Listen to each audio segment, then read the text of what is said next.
2월 22일 월요일 새벽 예배를 하나님께 올려드리겠습니다. 부르실 찬송가는 290장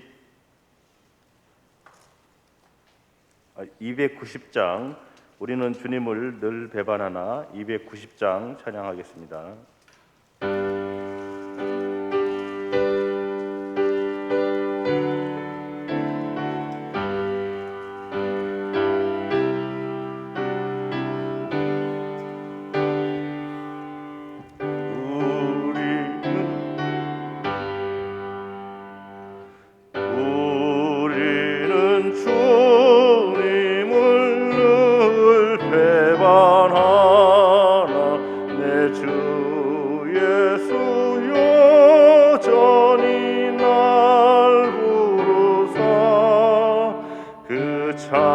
참되신 사랑을 베푸시나니 내 형제여 주님을 꼭 따르라.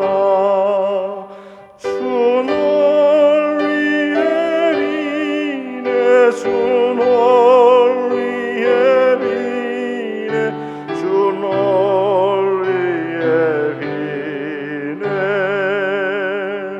항상 비시네. 주께서 풍성한 은혜를 내려 내 영혼이 낱낱이 복받으니 주 예수를 너희도 구주로 섬겨 곧 따르면 풍성한 복 받겠네. 주 널리에 비네 주 널리에 비네 주 널리에 비네 항상 비시네. 무거운 짐 지고 애타는 인생 주 예수께 돌아와 고시어라. 내 주 예수 너희를 돌보실 때에 잠복락과 네가 넘치겠네. 주 널리에 비네 주 널리에 비네 주 널리에 비네 항상 비치네. 370장 주 안에 있는 나에게 370장 찬양하겠습니다.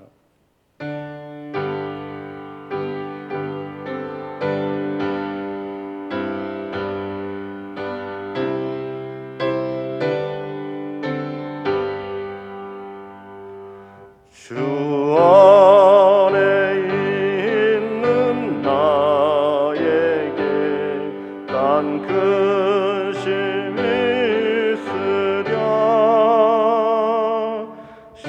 십자가 밑에 나가 내 짐을 풀었네. 주님을 찬송하면서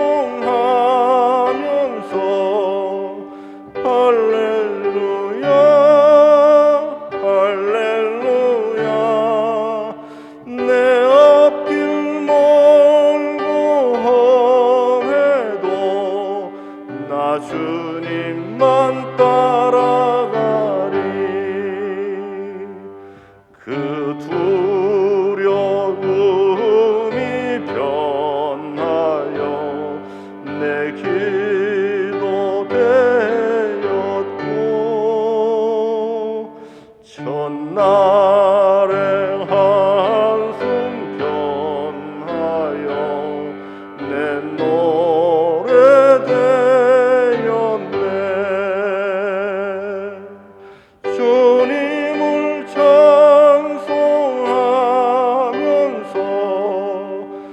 할렐루야 할렐루야 내 앞길 멀고 험해도 나 주님만 따라가리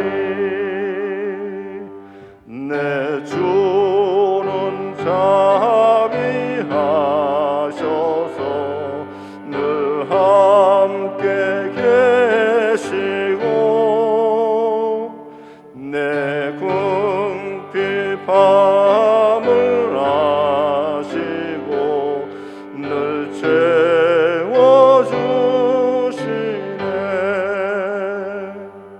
주님을 찬송하면서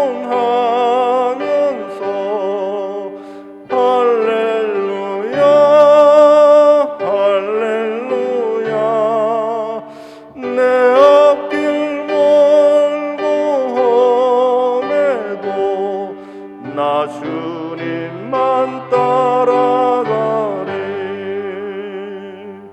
내 주와 맺은 언약은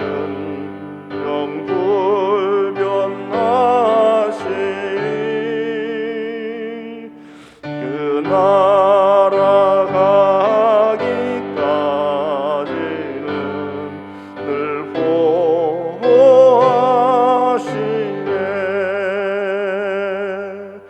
주님을 찬송하면서 할렐루야 할렐루야 내 앞길 멀고 험해도 나 주님만 따라가리 사도신경으로 우리의 신앙을 고백하겠습니다. 나는 전능하신 아버지 하나님 천지의 창조주를 믿습니다. 나는 그의 유일하신 아들 우리 주 예수 그리스도를 믿습니다. 그는 성령으로 잉태되어 동정녀 마리아에게서 나시고 본디오 빌라도에게 고난을 받아 십자가에 못 박혀 죽으시고 장사된 지 사흘 만에 죽은 자 가운데서 다시 살아나셨으며 하늘에 오르시어 전능하신 아버지 하나님 우편에 앉아 계시다가 거기로부터 살아있는 자와 죽은 자를 심판하러 오십니다. 나는 성령을 믿으며 거룩한 공교회와 성도의 교제와 죄를 용서받는 것과 몸의 부활과 영생을 믿습니다. 아멘. 정의영 목사님께서 하나님 말씀 증거해 주시겠습니다. 예, 하나님 말씀 보시겠습니다. 누가복음 17장 11절에서 19절까지 말씀입니다. 누가복음 17장 11절에서 19절까지 말씀입니다. 예, 오늘까지 누가복음 이제 큐티를 계속 진행하고요. 내일부터 당분간은 다시 시편으로 들어갑니다. 예, 오늘 당분간은 이제 시편으로 가서 오늘 누가복음 마지막 말씀입니다. 17장 11절에서 19절 말씀 제가 봉독해 드리겠습니다. 예수께서 예루살렘으로 가실 때에 사마리아와 갈릴리 사이로 지나가시다가 한 마을에 들어가시니 나병 환자 10명이 예수를 만나 멀리 서서 소리를 높여 이르되 예수 선생님이여 우리를 불쌍히 여기소서 하거늘 보시고 이르시되 가서 제사장들에게 너희 몸을 보이라 하셨더니 그들이 가다가 깨끗함을 받은지라. 그 중에 한 사람이 자기가 나은 것을 보고 큰 소리로 하나님께 영광을 돌리며 돌아와 예수의 발 아래에 엎드려 감사하니 그는 사마리아 사람이라. 예수께서 대답하여 이르시되 10사람이 다 깨끗함을 받지 아니하였느냐? 그 9은 어디 있느냐? 이 이방인 외에는 하나님께 영광을 돌리러 돌아온 자가 없느냐 하시고 그에게 이르시되 일어나 가라 내 믿음이 너를 구원하였느니라 하시더라. 아멘. 인간은 살면서 여러 종류의 기회들을 만나게 됩니다. 우리는 이 기회라는 것을 얻는다라고도 표현하지만 되게 많은 경우에는 만난다 혹은 찾아왔다라고도 자주 표현합니다. 왜 기회는 만나는 것이고 찾아오는 것일까요? 아마도 이 기회라는 것은 내가 의도할 수 없기 때문일 겁니다. 우연히 어쩌다가 살면서 얻게 되는 것, 그러나 그 자체로는 의미가 없고 반드시 붙잡아야만 유익이 되는 것, 그것이 우리가 말하는 기회입니다. 말씀드린 대로 이 기회는 내가 예상할 수 없는 때에 오게 되기에 우리는 그 기회들을 만나게 되죠. 그리고 그렇게 만났을 때 우리는 둘 중 하나를 하게 됩니다. 그 기회를 붙잡거나 그냥 지나쳐 보내거나, 그냥 지나쳐 보내는 이유는 그게 기회인 줄 모르기 때문이거나, 그리고 그 기회를 잡는 것보다 더 우선되는 것이 있기 때문일 겁니다.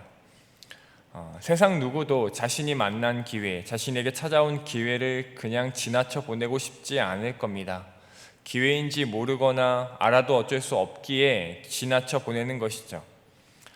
이 기회라는 것은 참 여러 종류가 있는 것 같습니다.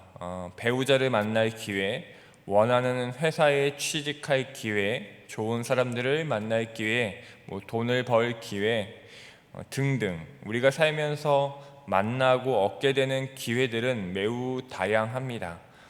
오늘 본문에는요, 어떤 기회를 만난 사람들의 이야기가 나옵니다. 그 이야기를 함께 오늘 나누고자 합니다. 예수님께서 예루살렘으로 가고 계십니다. 사마리아와 갈릴리 사이로 지나가시다가 어느 한 마을에 들어가셨습니다. 마을에 들어서자마자 기다렸다는 듯이 문둥병, 그러니까 나병 환자 10명이 예수님을 찾아옵니다. 아마 그들은 예수님께서 자신들의 마을에 당도할 것이라는 그 얘기를 미리 들었을 것입니다. 기다리던 예수님을 드디어 배웠지만 그들은 쉽게 예수님께 다가갈 수 없었습니다. 자신들이 나병 환자였기 때문에 예수님께 가까이 가는 것이 아주 송구스럽고 죄송한 일이라고 생각했을 것이며, 이미 많은 사람들이 예수님 주변에 있었기 때문에 그 사람들의 경멸 어린 시선을 무시할 수 없었습니다. 그들은 병자일 뿐 아니라 사람들에게 죄인으로 낙인 찍힌 사람들이었습니다. 그들이 멀찍이 서서 예수님께 소리쳤지만 그 또한 아주 큰 용기가 없었다면 할 수 없는 일이었습니다. 아마 그래서 10명이 함께 왔던 것 같습니다. 혼자서는 할 수 없었던 일이었기 때문에 그들은 10명이서 우리가 한번 가보자, 한번 소리쳐보자, 한번 용기를 내보자 했던 것 같습니다. 사람들에게 욕을 먹을지언정 그들은 예수님을 만나야 했습니다. 일생일대의 기회였습니다. 기적을 일으키시고 어떤 병도 고치신다는 그 예수라는 사람이 언제 또 이 마을에 들를지 알 수 없었습니다. 그래서 그들은 이 기회를 붙잡고자 했습니다. 기회였습니다. 병이 나을 기회, 기적을 경험할 기회였습니다. 그래서 그들은 예수님이 이 마을에 들어서자마자 소리를 칩니다. 예수 선생님이여, 우리를 불쌍히 여기소서 하거늘. 그들이 예수님을 하나님의 아들 그리스도 예수로 인식했는지 아닌지 정확히 알 수 없습니다. 다만 선생님이라는 호칭을 봐서는 그러한 믿음은 없었다고 보는 것이 타당할 것 같습니다. 어쨌든 그들은 그가 하나님의 아들이건 아니건, 구세주이건 아니건 그게 중요하지 않았습니다. 그가 병을 고치는 능력이 있다는 사실만이 중요했습니다. 그래서 그들은 예수님께 자신들을 불쌍히 여겨달라고 소리칩니다. 그런데 예수님은 그들에게 이리 와라, 여기 앉아라, 내가 고쳐줄게 라고 하지 않으십니다. 이렇게 말씀하시죠. 14절입니다. 가서 제사장들에게 너희 몸을 보이라. 율법의 규정에 의하면요, 레위기 말씀에도 나와 있는데 이 나병으로부터 깨끗해진 사람들은 자신의 몸을 반드시 제사장에게 보여주어야 했습니다. 제사장에게 보여주고 나은 것을 확인받아야 했습니다. 물론 어떤 나병 환자들도 자신의 몸이 낫기 전까지는 제사장에게 가지 않았을 것입니다. 이미 자기가 확인을 해야 갈 수 있었을 것입니다. 갈 수가 없죠. 나은지 확인도 안 되는데 어떻게 갈 수가 있을까요? 그런데 오늘 예수님께서는 그들을 치료한 후에 보내지 않으시고요, 그냥 가서 몸을 보이라고 하십니다. 그러면 지금 그 자리에 있는 이 나병 환자들은, 지금 예수님 앞에 있는 그 환자들은 지금 나음을 받은 상태인가요? 아닌가요? 아닙니다. 그들은 지금 고침을 받지 않았습니다. 그 상태로 제사장에게 갈 수 없었습니다. 사실 저였다면, 만약에 저라면요, 왜 제사장에게 가라고 하십니까? 고쳐주신 다음에 가라고 하셔야지요 했을 것 같습니다.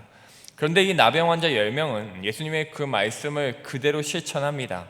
그들의 믿음이 좋았던 것인지 예수님의 말씀에 그냥 믿져야 본전이라고 생각했는지 몰라도 어쨌든 그들은 예수님의 가라 하시는 말씀 한마디에 정말로 발걸음을 옮깁니다. 그런데 가는 도중에 나와버린 겁니다. 무슨 치료를 하는 것도 아니고 어떤 물을 마시라고 한 것도 아니고 예수님이 그 몸에 손을 댄 것도 아닌데 그냥 가서 몸을 보이라고 하셔서 그 말 믿고 발걸음을 옮겼는데 가는 도중에 다 나았습니다. 평생 가지고 있던 그 질병을, 치욕과 수치와 고통의 원인이었던 그 나병이 깨끗이 사라진 것을 그들은 그 가는 도중에 확인합니다. 그런데 그 중에 단 한 사람만이 자기가 나은 것을 보고 큰 소리로 하나님께 영광을 돌립니다. 영광을 돌리며 그는 예수님께로 다시 돌아옵니다. 뛰어왔겠죠. 정말 열심히 뛰어왔을 겁니다. 그리고 그는 감사를 예수님께 드립니다. 그런데 그를 제외한 9명은 자기들의 몸 나은 것을 확인하고서 어디론가 가버렸습니다. 아마 그들도 뛰어갔을 겁니다.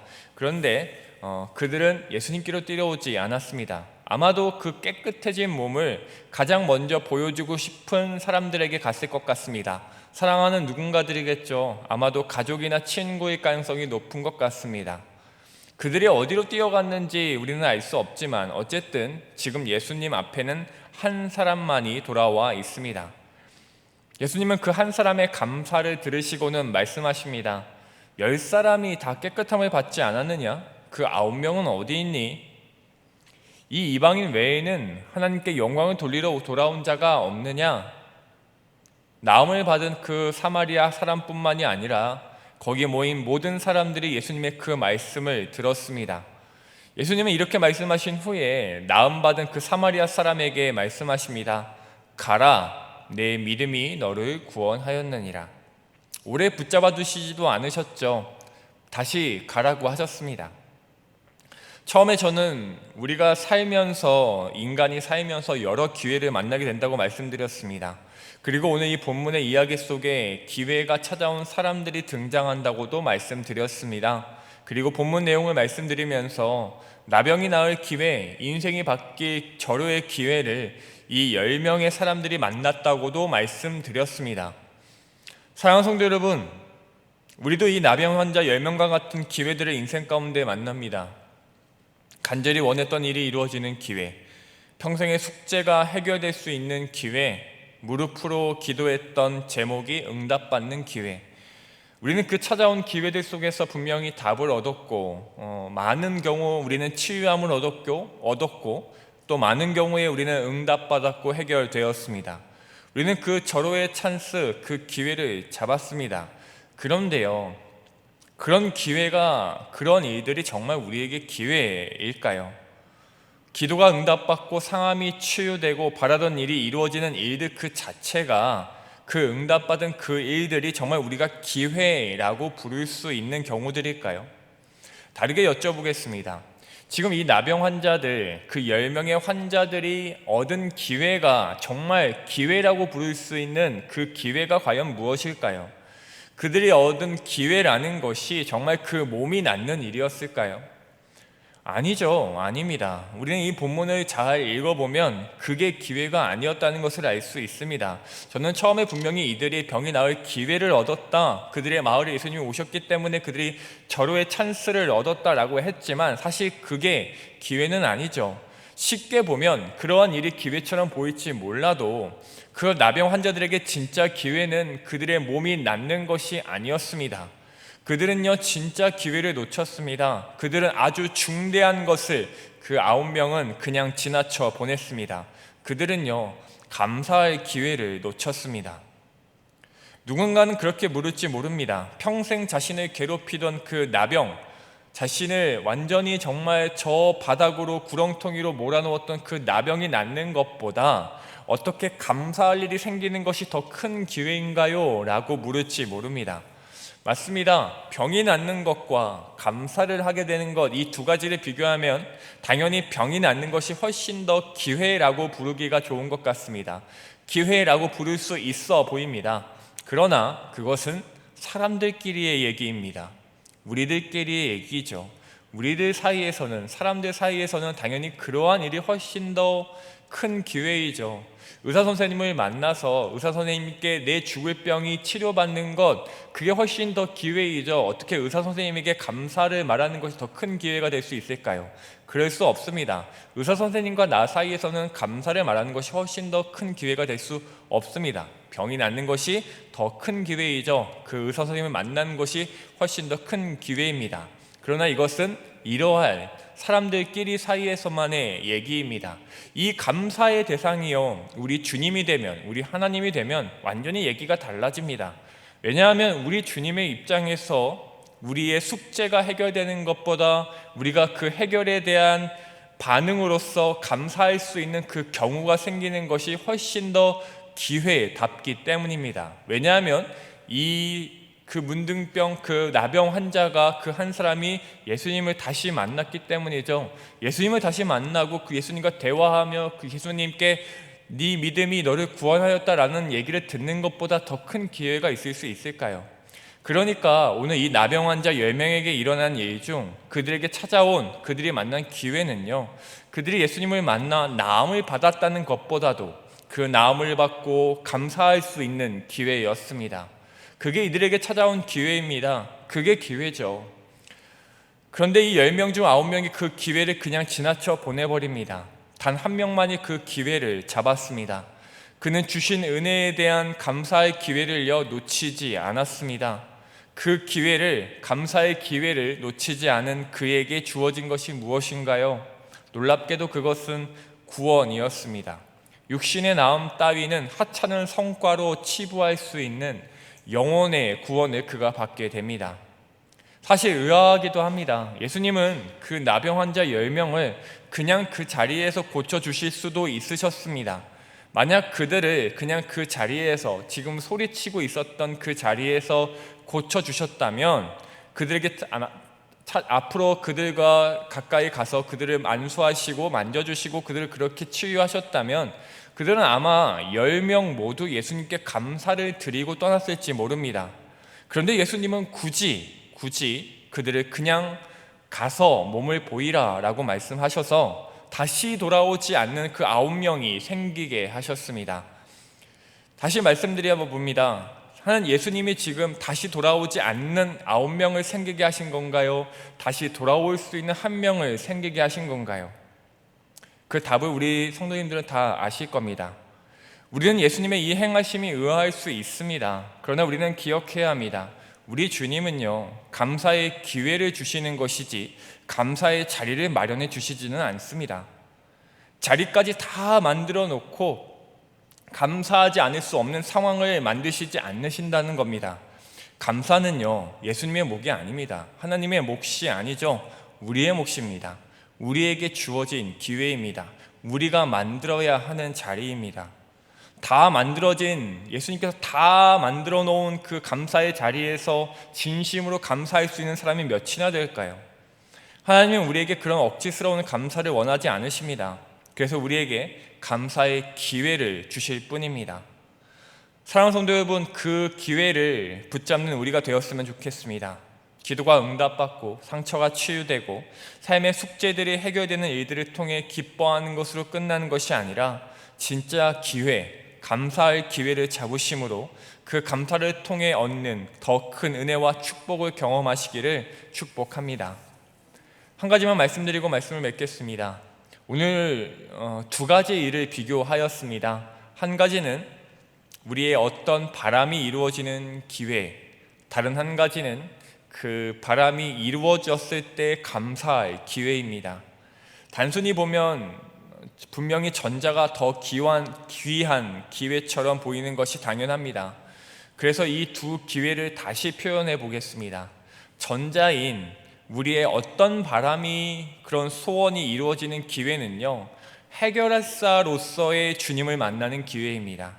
좋은 기회이지요. 놓쳐서는 안 되는 기회입니다. 그래서 우리가 기도하고 소망하는 것이죠.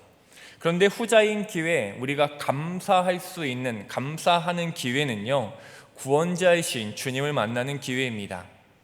내 소원이 이루어지고 내 상처가 치유되는 것을 경험함으로써 우리 주님이 정령 구주이심을 알게 되는 기회입니다. 해결할사로서 주님을 만나는 것과 구원자로서 주님을 만나는 것, 전자가 너무너무 중요하지만 후자보다 중요할까요? 그럴 리 없습니다. 사랑하는 여러분, 우리 주님을 구원자로 뵐 그 기회들을 놓치지 마시기 바랍니다. 나음을 받고 주님 앞에 돌아와 하나님을 찬양하고 감사를 드렸던 그 나병 환자, 그 사마리아 사람, 그 사람의 믿음이 우리의 믿음이 되기를, 그의 행함이 우리의 행함이기를 소망합니다. 나음이 필요하신가요? 소원이 있으신가요? 들으시는 하나님께 구하시기 바랍니다. 나음을 얻고 답을 얻는 그 놀라운 기회들을 붙잡으시기 바랍니다. 그리고 더불어 그 후에 있을 더 큰 기회, 감사할 기회, 그 기회를 결코 놓치지 마시기를 바랍니다. 그렇게 오늘도 감사의 기회를 붙잡는 하루, 구원자 되시는 그 주님을, 우리 구주 예수 그리스도를 배울 수 있는 그런 하루하루가 되시기를 주님의 이름으로 소망하며 축복합니다. 기도하겠습니다. 말씀을 기억하시면서 기도했으면 좋겠습니다. 오늘 구하실 것들을, 그 제목들을 구하시기를 바랍니다. 그리고 구하시면서 그 제목들이 이루어졌을 때 우리가 해야 될, 반드시 해야 될 그 기회들을 붙잡게 해달라고, 감사할 수 있는 신자가 되게 해달라고도 기도하시고 실제로 감사의 기도를 올려드렸으면 좋겠습니다. 더불어 함께 기도하실 때에 담임 목사님과 또 교회와 나라와 민족을 위해서 우리 선교사님들과 또 지금도 힘들어하고 있는 많은 우리 환자들을 위해서, 그리고 우리 각자의 소원들을 두고 이 시간에 간절히 함께 기도하겠습니다. 주님 고맙습니다. 주님, 우리에게 우리의 소원을 아뢰 기회를 허락하시니 감사합니다.